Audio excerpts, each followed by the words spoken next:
We send our intelligence operatives, and what they do is they torture the heck out of them, right? We have assassinations, and Muslims are looking at us and says, well, they're killing us.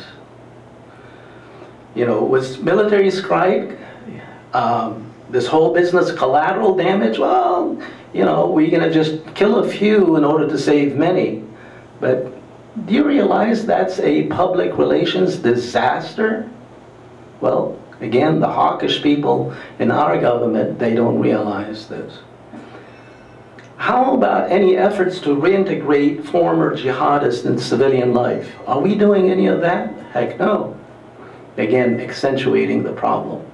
So, in essence, what we're doing is we are barking up the wrong tree, and we're not addressing those factors that ultimately should address this idea of aggrievement among Muslims, this grievance, this frustration, resentment, anger, and hate, and ultimately that caused rise to the jihadist movement.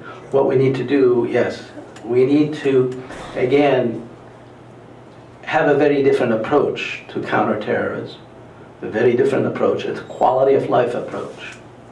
We need to get involved in nation building and address those quality of life factors, those drivers that ultimately play a role in the rise of the jihadist movement. Thank you.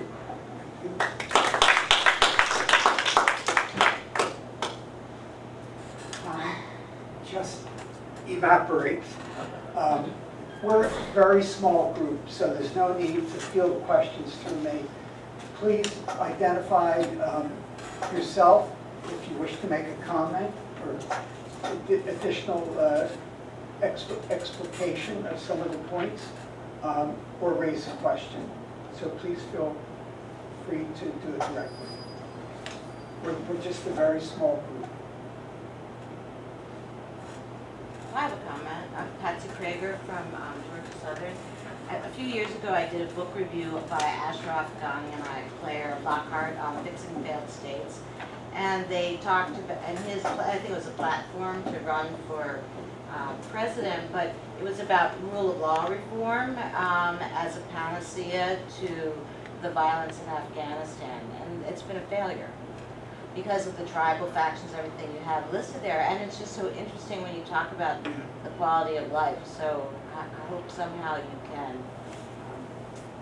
get your way into the White House and advise them, because I think, you know, we're all focused on, in America, all focused on this and the aggrievement. And just as you were talking, I mean, yesterday I was read in the New York Times about, you know, a woman wearing a burkini in France, and she was a fourth generation, and they made her take her clothes off and said, we're a Catholic nation, you know, and their motto is liberty, equality, except in the French model. So, you know, you think about all of this, you know, together, and it's all about the rule of law. And I'm also a lawyer, so I will admit that. And I believe in rule of law reform, but I don't think it can solve these problems. And so I think, you know, to your point, it's when we need to look at philosophy and other things. So I just have a comment. I think it's really interesting and fantastic. And I really know not much about Islam, and I just came because I thought I would learn a lot. And so it's exciting to hear all of this.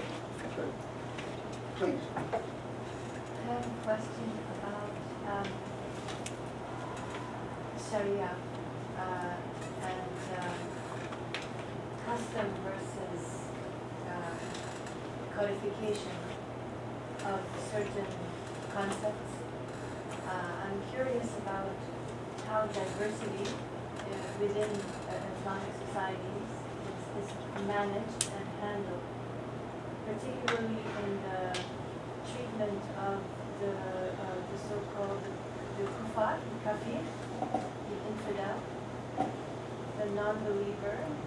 There is great diversity in many of these societies. There's religious diversity, minorities of various kinds. And how does that get reconciled in the broader quality of life, conception, and the collective when you are treating, how do you treat them? I guess is my question. Is your question directed? I gather you're looking at Habib, so I assume we're Mohsen. Well, from my understanding, Christianity has been before Islam. At least there have been multi or many religions existed in Syria before Islam. And when Islam came, it was accepted by some Syrians, and some others were accepted as part of the community. There were some treaties, some laws. Maybe the laws, they were not in the benefit of Christians at some time because Muslims were the leaders. But in other times, in terms of economy and so on, they had all the opportunities like every citizen. So there's no problem in living together. Now, when everything is troubled and when everything is mixed up, you've got different voices getting out. Islam and Christianity has never clashed in Syria. Maybe if you take the 1800 with the existence of the French colonizer, but before, that was one century. But I don't mean Syria per se. My example in mind is more the Ottoman example, where by law, certain minorities that were considered, with different terminology, were imposed different taxes, 300% taxes on income, things like that, in the early part of the century, in the late 1800s, so it was the encapsulation in legal terms of a certain approach, which affected the quality of life of the collective. Which was designed, if I'm understanding it, to really oppress. It led to the breakdown of the empire, essentially, on some level. It's interesting. In times of conflict, if you look at things in times of conflict, that's a specific situation that you cannot use it as a rule. But before, it depends on the sources you get. What I read, I know that Abdel Kader, the Algerian leader, he was one of the people who did a lot of negotiation between Christians and Muslims in Syria. And the problems that they had was minor for each community suffering. But still, it is a time of conflict, so we cannot measure on that. I think it's also important to note that during the life of the prophet himself, there was great heterogeneity in terms of representation. Christians, Jews, Muslims, there was no difference between them as far as the prophet was concerned. That only came later on with the Crusades and with the conflict back and forth and retaliation and revenge and so on. So it's very important to look at that. But no ever society has structured itself in such a way to oppress or control, I guess more deliberately, control particular minority groups that were out of fashion during the period of time. Certainly that's the history of the American society. So I'm not sure what this means for our future, but what struck me about your presentation, Hassan, is 50, 60 years ago, you could have substituted Islam for Catholicism easily. Would have been the same. And so what have been some of the driving forces that have converted some of those rigid practices to a more diverse and open society? I mean, as a kid growing up in Philadelphia, I was expected to hang out with Catholics. I had, the neighbor was non-Catholic, and we were told not to. So 60, 65 years ago, that was the landscape of the playing field. I was also told to marry a nice Irish Catholic girl, which I didn't do. And my father was very upset.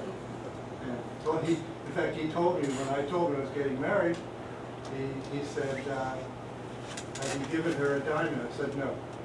And that was his way of saying to me that he did not approve of me marrying a Latin woman. I'm not sure what this means other than there's hope. Hope springs eternal.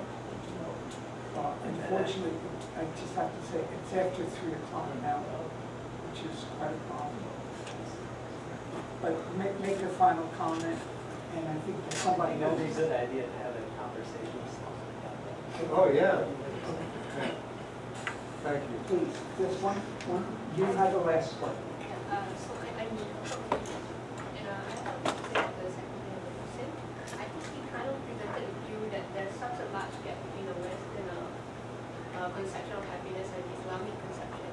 Because I feel that, especially in Malaysia, as we learn more about religion, that is not so separate. For example, if you're saying that Islam, Muslims value suffering, there is some, if you talk to maybe social psychologists, I don't know if there are any research, it's not about valuing suffering, but it's about a reminder to be grateful, or some let's say grounding. So we remind ourselves as to what is important to us. So it's not so much that we value suffering, but when we suffer, we try to remind ourselves what do we have to be grateful about. That there is someone, and in this case God, who still loves us, and things like that. And this is not so separate from positive psychology. And yeah. So I feel that there maybe is not such a big gap.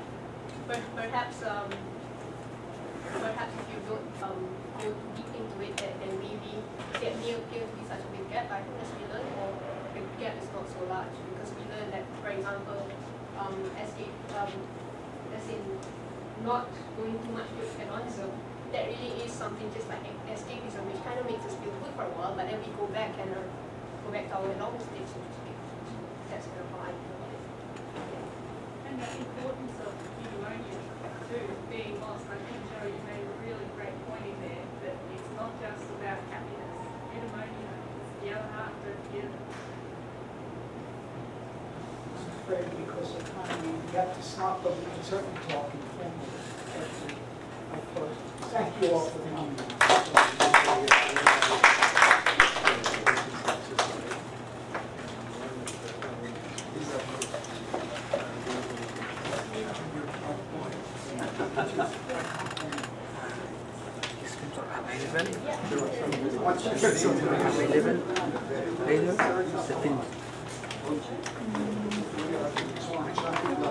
We can have it later by the site. Maybe by the site. Is it a private project?